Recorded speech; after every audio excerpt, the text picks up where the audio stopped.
Perang yang kita saksikan kemarin itu adalah perang total and smart war. Iran sudah mempelajari bagaimana cara menembus sistem pertahanan yang begitu kuat. Cyber itu domain kelima dari daratan, perairan, udara, dan ruang angkasa. Kalau kita hanya memperhatikan international aviation safety, Anda bisa kecolongan di national aviation security. Wilayah udara kedaulatan kita itu tidak berhasil dimasukkan di amandemen Undang-Undang Dasar 45. Karena pada satu ketika ada dispute, ada sengketa dengan negara lain, kita belum apa-apa udah kalah.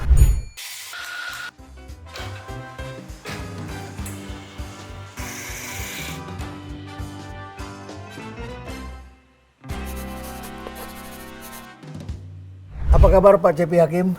Puji Tuhan, alhamdulillah. Senang sekali datang kembali ke Cafe Breezy. Saya senang sekali ketemu Pak Renat.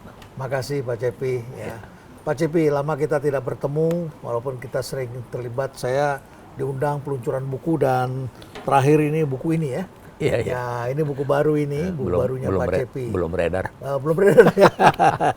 Tapi saya sudah dapat dulu ya. Mimpi Demokrasi. Baik. Terima kasih Pak Cepi, selamat. Sama-sama. Pak Cepi ini adalah mantan Kepala Staf Angkatan Udara Republik Indonesia dan juga sekarang ini adalah sebagai pendiri bahkan chairman dari Pusat Studi Air Power Indonesia. Baik Pak Cepi, kami ingin mendapatkan pandangan Pak Cepi karena sekarang ini kita lihat langit yang terbakar dan Israel, Iran dan ancaman dari udara ini nampak sekali begitu ya.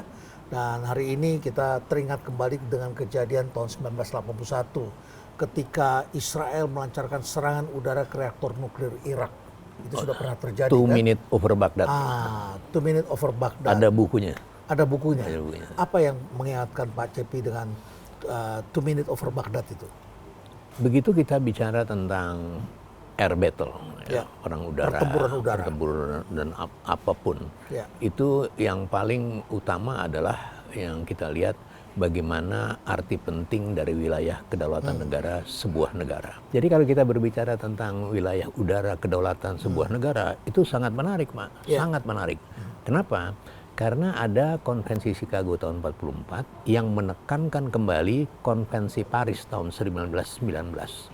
Dan keduanya ini diuraikan dalam buku Profesor Pablo Mendes de Leon bahwa kedua konvensi itu muncul dengan latar belakang military dan national security, yaitu melatar belakangi Perang Dunia Pertama 1914-1918 dan Perang Dunia Kedua 1939-1945.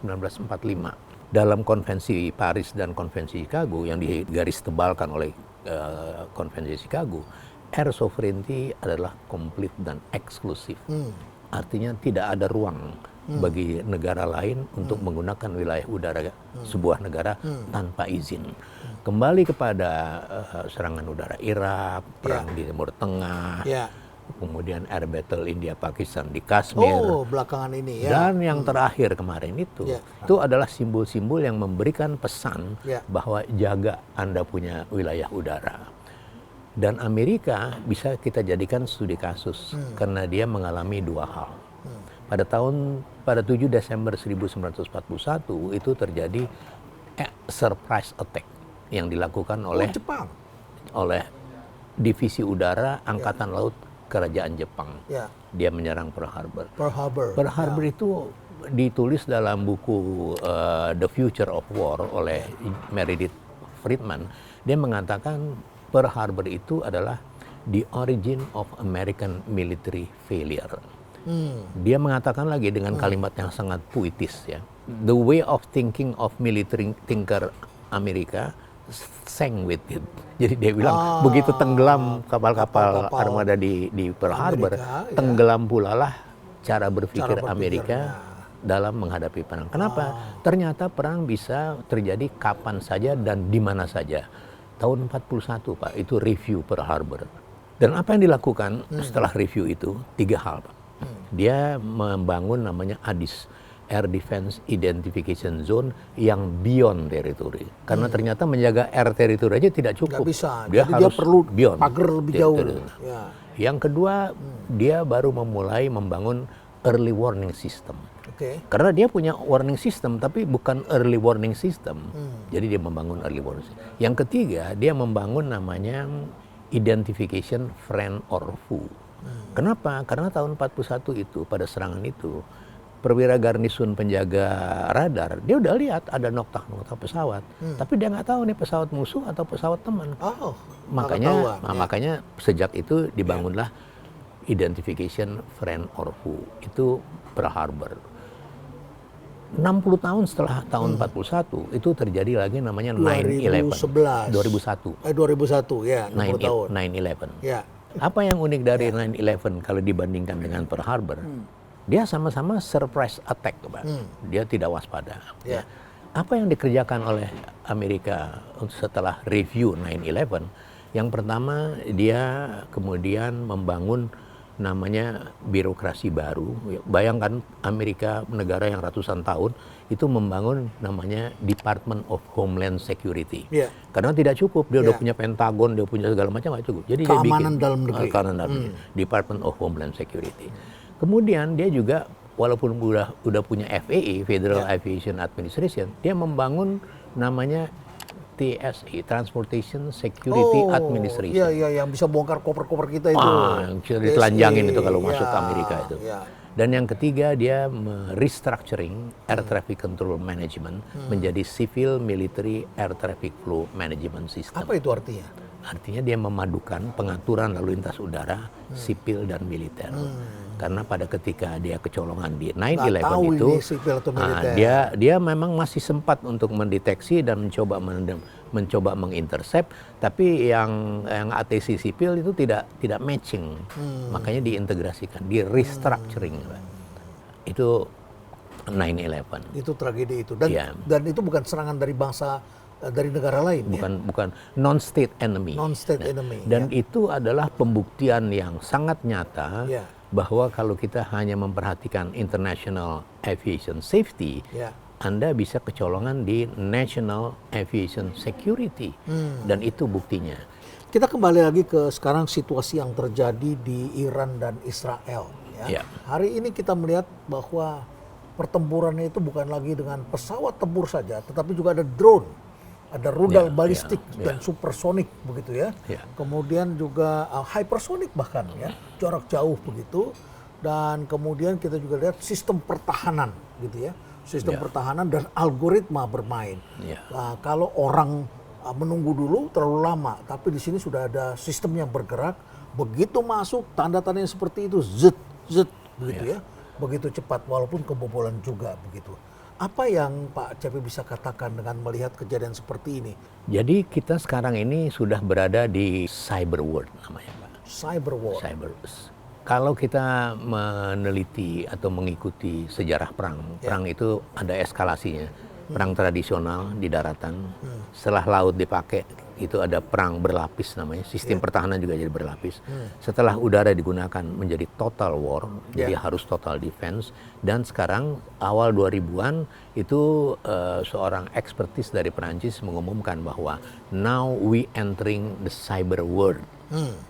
Cyber world becoming the fifth domain after land, water, air, and space. Jadi kita sekarang berada di dunia cyber dalam pentas perang. Jadi cyber itu domain kelima dari daratan, perairan, udara, dan ruang angkasa. Angkatan laut, angkatan darat, angkatan udara, dan angkatan ruang angkasa. Angkatan ruang angkasa. Angkatan cyber sekarang. Yang istimewa dari angkatan cyber, dari cyber world adalah cyber bisa memasuki domain yang lain. Sementara domain-domain darat, laut, udara, ruang angkasa, dia ada barrier. Dia nggak bisa. Cyber bisa masuk kemana-mana. Cyber bisa kemana-mana. Apa sih cyber, Pak Renat? Orang selalu menanyakan apa cyber. Sulit untuk dijelaskan, untuk dijelaskan secara populer. Konkretnya bagaimana ini? Tetapi kalau kita melihat di permukaan untuk memudahkan pengertian, cyber itu ada 3 tandanya, Pak. Cyber itu adalah sebuah kegiatan yang menggunakan artificial intelligence. Kecerdasan buatan. Kemudian ada dibangun autonomous system. Dan ketiga adalah ciri khasnya adalah penggunaan drone. penggunaan drone. Nah, sehingga perang yang kita saksikan kemarin itu adalah perang total and smart war. Julio Douhet udah mengatakan perang setelah udara bisa digunakan sebagai medan perang, medan pertempuran. Maka perang tidak terjadi lagi antara angkatan perang dengan angkatan perang.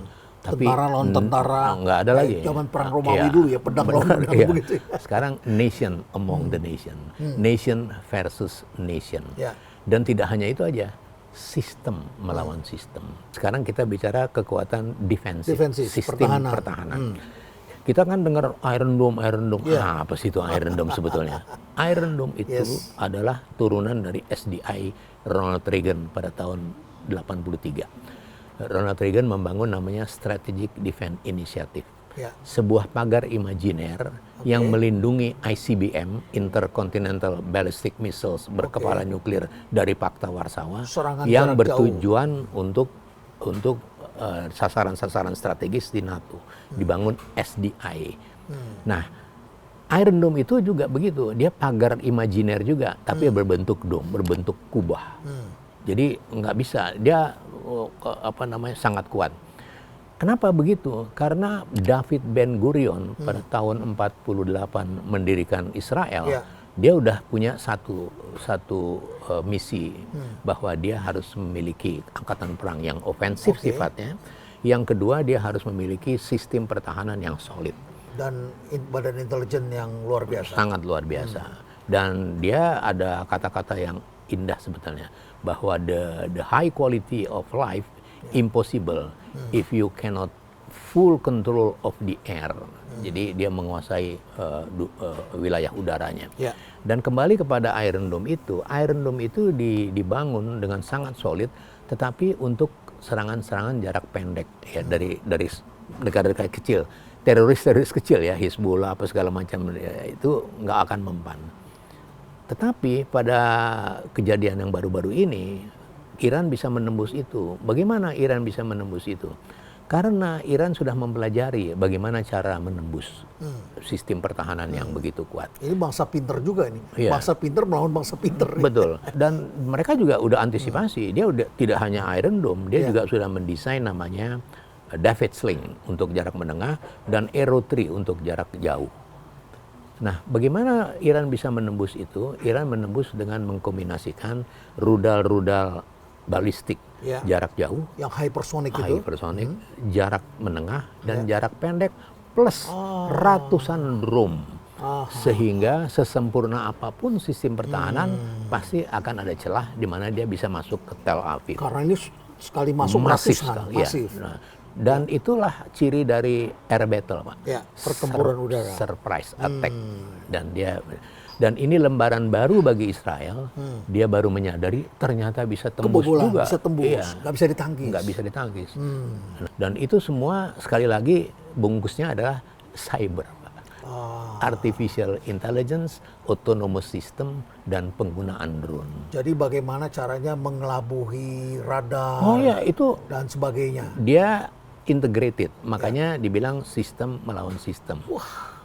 Jadi betul-betul itu yang bekerja sistem.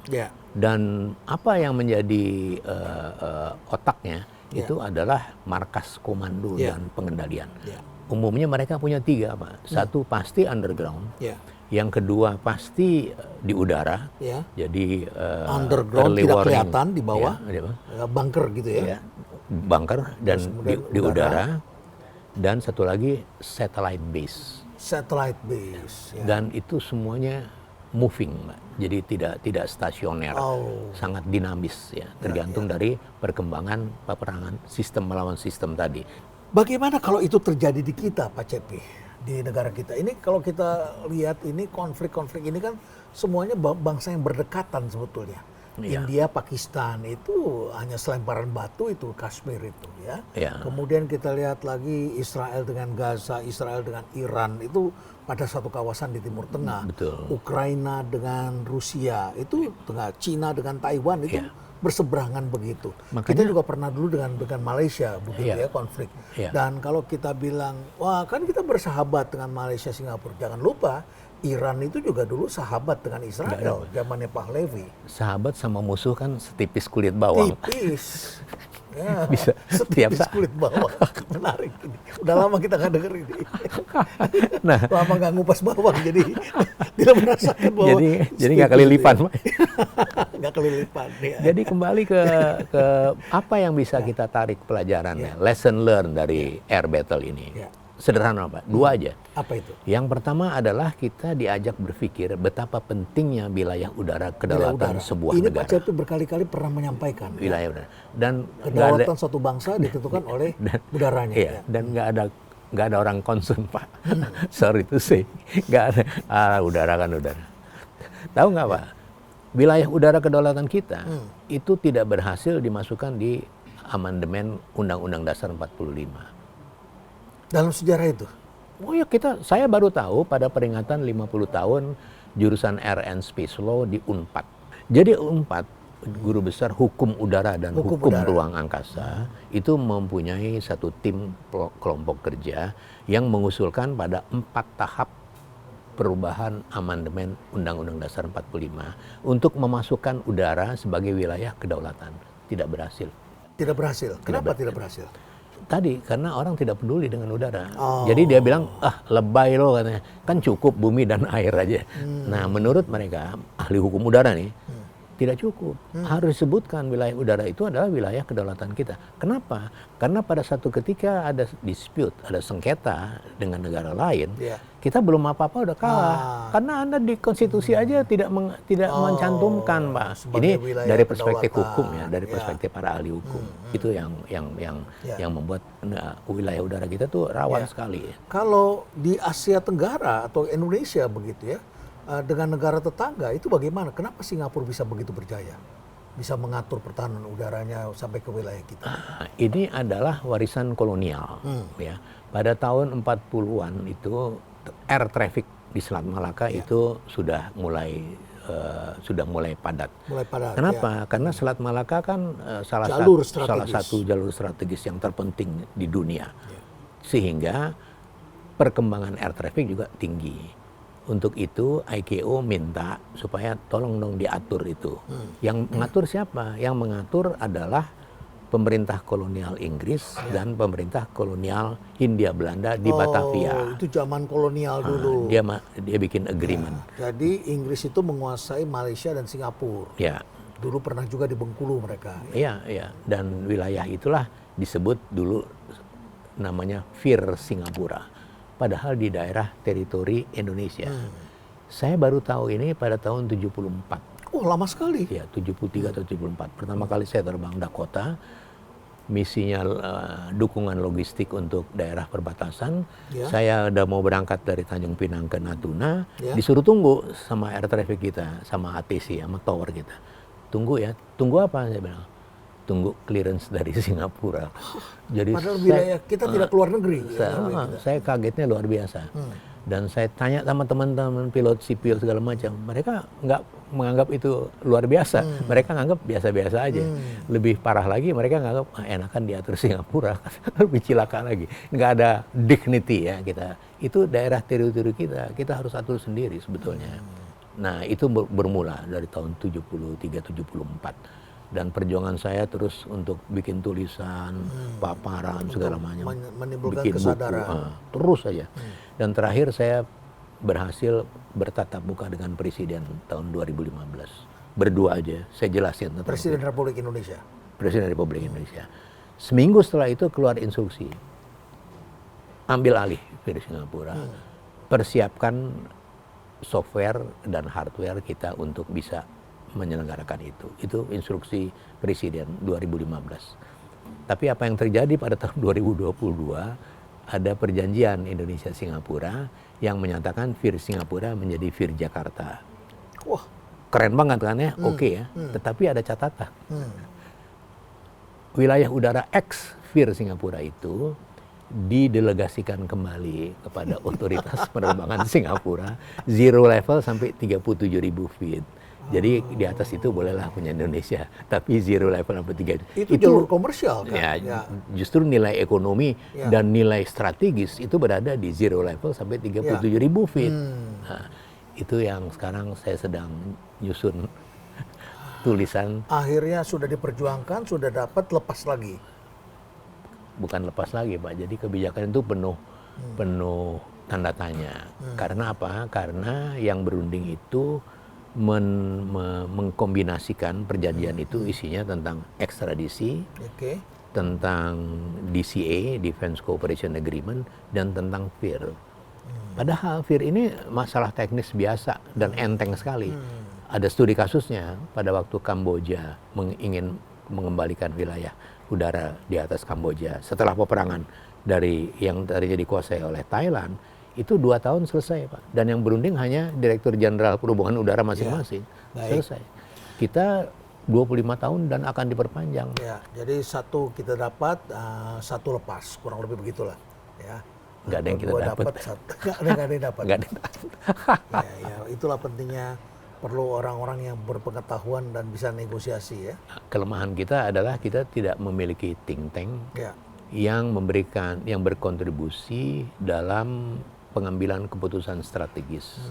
Think tank yang berisi orang-orang yang punya kompetensi di berbagai bidang, sehingga keputusan dan dari kebijakan strategis itu bisa benar lah, bisa diimplementasikan. Pak Cepi, di sini kopinya enak, kita ngopi dulu. Ya. Itu dia.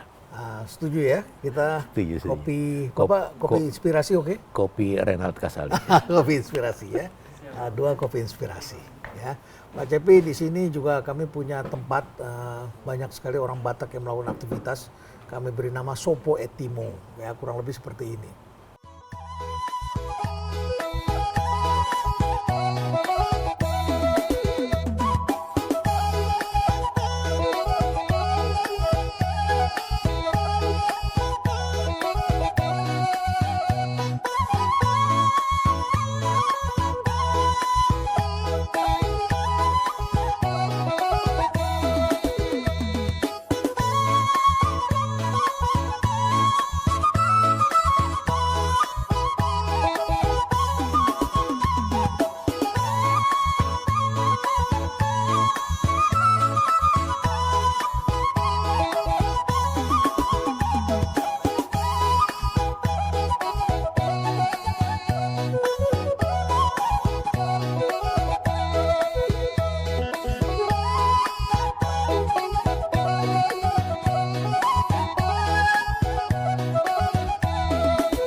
Saya ingin menyela waktu Anda sejenak saja. Kalau Anda bertanya, di mana sih ini? Ini adalah kawasan Jakarta Escape Rumah Perubahan. Kalau Anda penasaran dan ingin tahu kegiatan kami apa saja, silakan mampir ke tempat kami. Pohon-pohonnya kami tanam sekitar 20 tahun yang lalu dan saya sangat tekun sekali menjaganya. Dan mudah-mudahan Anda juga bisa menikmatinya, melakukan kegiatan apa saja, bisa ngobrol santai, bisa ngopi di sini, bisa diskusi, bisa mencari ilmu, bisa melakukan meeting, dan lain sebagainya. Banyak aktivitas karena di sini adalah community hub. Stay relevant. Baik, Pak Cepi, sambil kita menunggu kopinya, saya kira begini. Ketika Bapak menjadi KSAU, apa momen menegangkan yang pernah terjadi? Apakah ada juga hal seperti itu? Ya, Angkatan Udara tugasnya menegakkan kedaulatan negara di udara. Ya. Kedaulatan itu mengandung 3 hal. Control of the air. Control, yes. Jadi kita yang miliki, kita yang pegang kontrol. Use of airspace. Oke. Penggunaannya harus kita. Law enforcement. Oke. 3 hal itu. Kelemahan terbesar dari kita adalah karena memang sistem pertahanan kita belum cukup memadai, sehingga banyak sekali penerbangan tanpa izin yang masuk. Penerbangan tanpa izin yang masuk ini memang agak sulit kalau kita melihat dari perspektif hukum. Walaupun hukum udara internasional jelas, air sovereignty komplit dan eksklusif. Tetapi jangan lupa bahwa pada saat UNCLOS 82, United Nations Convention on Law of the Sea, itu pengakuan pertama universally recognized, kita diakui sebagai negara kepulauan. Tapi ada syaratnya, kita harus memberikan jalur lintas damai. Di laut tapi bukan di udara. Sehingga kita memberikan jalur lintas damai itu 3. Alur laut kepulauan Indonesia, ALKI 1, ALKI 2, dan ALKI 3. Silakannya dengan kemajuan teknologi, alur laut kepulauan ini diinterpretasikan oleh mereka yang punya kapal-kapal yang ada pesawatnya, mereka juga bebas. Disinilah dispute antara international air law dengan international maritime, dengan UNCLOS. Oh, karena ada kapal laut yang membawa pesawat udara. Ya. Jadi hukum laut memang memiliki legal standing untuk lewat tanpa izin. Tetapi di udara nggak ada, Udara itu komplit dan eksklusif. Konvensi Paris 1919 dan Konvensi Chicago 1944. Sampai sekarang di tingkat global belum ada penyelesaian dispute itu. Jadi masing-masing masih bertahan, belum ada kompromi. Itu sebabnya pada kejadian 3 Juli tahun 2003. Anda ingat tanggalnya? Ya. 3 Juli 2003. Okay. Itu ada penerbangan yang mengganggu pesawat sipil. Pada waktu itu Air Traffic Control Bali melaporkan komplain ke Angkatan Udara karena dikira itu Angkatan Udara punya. Nah, dicek lah oleh Angkatan Udara nggak ada latihan di situ. Dicek di Madiun nggak ada yang terbang. Loh, siapa? Dicek. Nah, begitu dicek ternyata memang itu pesawat-pesawat US Navy. F-18 US Navy dan dari kapal induk yang melintasi Alki mungkin. Ya, mereka merasa punya hak. Nah, jadi dalam mekanisme law enforcement itu ada beberapa langkah. Ya. Yang pertama detection, oh ini ada pesawat tanpa izin. Kemudian identification. Siapa nih yang ada di identification? Salah satu dari langkah identification adalah mengintercept.